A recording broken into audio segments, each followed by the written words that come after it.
So welcome again to Underpinning the Rockies. We've got an interesting one here for you.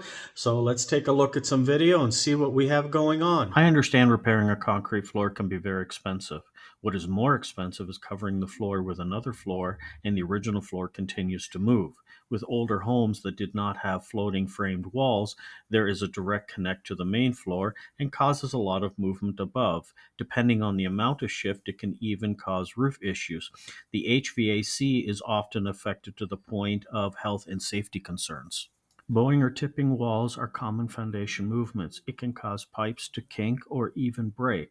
Older foundations that lack internal steel reinforcement can easily collapse, so it's very important to have it inspected by a professional. External water pressure is the main cause for this type of foundation failure. A tip for all building owners that have crawl spaces or basements: clean your gutters, make sure your downspouts extend 5 to 8 feet from the foundation, and you have positive flow for your grading.